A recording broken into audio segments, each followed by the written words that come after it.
வணக்கம், வெல்கம். பசியோடு இருக்கவங்களாம் ருசியாக சாப்பிட்லாம். லவ்லி ஃபேமிலிஸ் கிச்சனுக்கு வாங்க. எங்கள் சேனலை சப்ஸ்கிரைப் பண்ண மறந்துடாதீங்க. பெல் ஐக்கன் கிளிக் பண்ணிவிட்டு வாங்க ரெசிபிக்குள்ளே போயிடலாம். இன்றைக்கி கிட்ஸுக்கெல்லாம் ரொம்ப ஃபேவரட்டான ஃப்ரைட் ரைஸ் தான் பண்ண போகிறேன். ஒரு பழமொழி சொல்லுவாங்க, உள்ளது கொண்டு நல்லது பண்ணணும்னு. வீட்டில் என்ன இருக்கோ அதை வச்சு எந்த ஆர்டிஃபிஷியல் ஃப்ளேவரோ எந்த டேஸ்ட்டு எதுலேயுமே சேர்க்காமல் நம்ம வீட்டில் இருக்க பொருட்களை வச்சு ப்ரிசர்வேட்டிவ்ஸ் இல்லாத சாஸ் ரெடி பண்ணி நம்ம செய்ய போகிறோம். வாங்க எப்படி செய்கிறதுன்னு பார்க்கலாம். ஒரு கப் ரைஸ் எடுத்திருக்கேன். இதை கழுவிட்டு ஒரு 20 மினிட்ஸ் தண்ணியில் நல்லா ஊற வச்சு எடுத்துகிட்டு வந்துடலாம். கழுவிட்டு ஊற போடலாம். இதுக்காக நம்ம இமீடியட்டாக ஒரு சாஸ் ரெடி பண்ண போகிறோம். ஒரு லிட்டில் பிட் பாருங்கள், தக்காளி எடுத்திருக்கேன், 3 சிவப்பு மிளகாயும் 2 பச்சை மிளகாயும் கொஞ்சம் ஹாட் வாட்டரில் ஒரு 10 மினிட்ஸ் ஊற வச்சு எடுத்திருக்கேன். அரைச்சிட்டு வந்தாச்சு. இதை அப்படியே நல்லா வடிகட்டிட்டு ஜூஸ் மட்டும் எடுத்துகிட்டு வரலாம். ப்ளைன் கடாயில் 1 ஸ்பூன் லைட் ப்ரௌன் சுகர் சேர்த்துருக்கேன். அதை சேர்த்து லைட்டாக அப்படி கிளறி விட்டுக்கிட்டே இருப்போம், கைவிடாமல் கிளறுவோம். கேரமலைஸ் பண்ணிக்கிற போகிறோம்.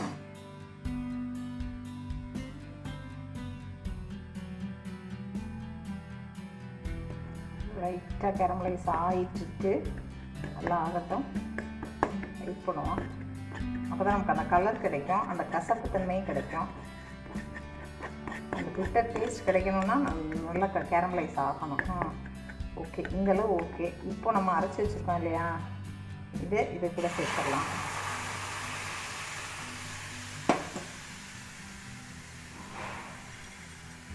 ஒரு பிஞ்ச் சால்ட்டு பாருங்கள். இந்த ரெடி ஆயாச்சு. நமக்கு இமீடியட் சாஸ்.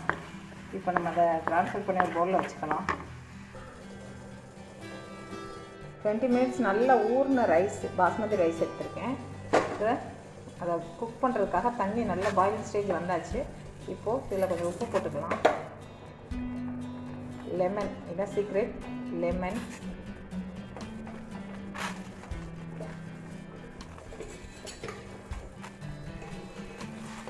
ஒரு spoon oil, any cooking oil.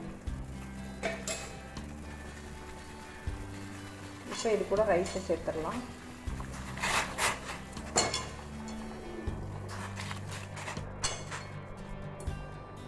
Rice முழுக்க சேர்த்துட்டு நம்ம ஒரு 70% குக் ஆனால் போதும் ரைஸ்.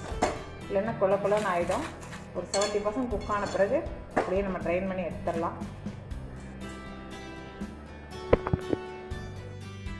ரைஸ் குக் ஆயாச்சு, ஒரு 70% குக் ஆயாச்சு. இப்போ நான் எடுத்து ட்ரைன் பண்ணிடுறேன். தண்ணி ஃபுல்லாக நல்லா வடித்து எடுத்துகிட்டு வந்துடுறேன்.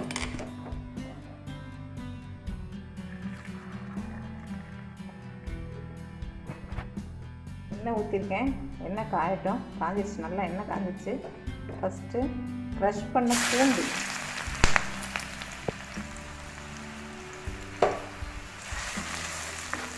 பூண்டு போட்டோன்னே ஒரு செம ஃப்ளேவர் வரும் பாருங்க. அடுத்து ஒரே ஒரு பச்சை மிளகாய்,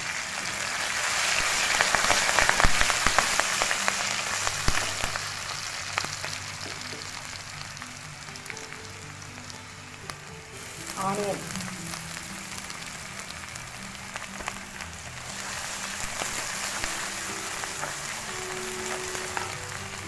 ஹை ஃப்ளேமில் வச்சுட்டு டாஸ் பண்ணுவோம்.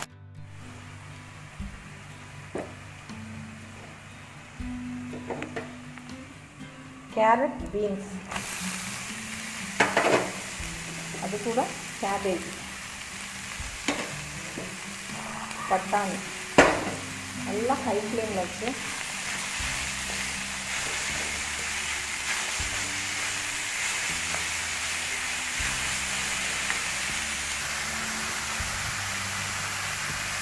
இந்த காய்கறிக்கு தேவையான உப்பு,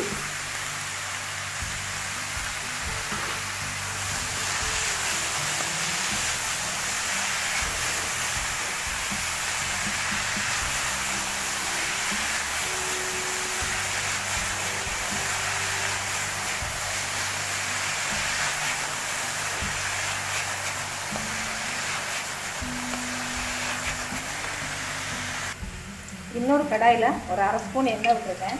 அதில் நம்ம வடித்த ரைஸை போட்டு சும்மா டாஸ் பண்ணிக்கணும்.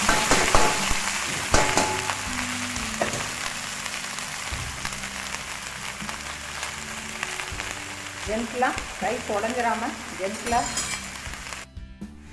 அவ்வளோதான், ஸ்டவ் ஆஃப் பண்ணிட்டேன். சும்மா 2 டாஸ், அவ்வளோதான். நல்லா ஹை ஃப்ளேமில் வெஜிடபிள்ஸ் எல்லாம் செமி குக் பண்ணால் போதுமானது. இப்போ லைட்டாக பெப்பர்,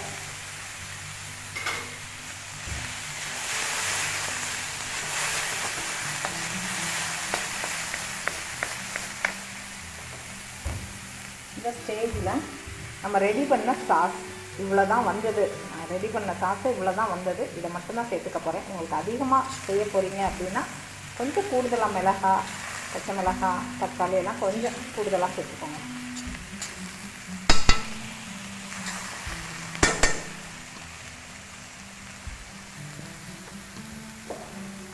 இப்போ இந்த ரைஸை சேர்த்துடலாம். சேர்த்து ஜென்டிலாக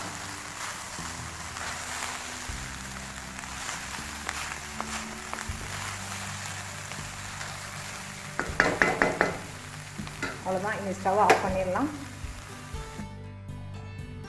ஃபைனலாக ஸ்ப்ரிங் ஆனியன்ஸ் தான் ஃப்ரைட் ரைஸ்க்கு ஃப்ளேவர் கொடுக்கும். என்கிட்ட இவ்வளோ தான் இருக்குது. நிறைய இருந்தால் நிறைய கொடுக்குங்க, ரொம்ப நல்லாயிருக்கும்.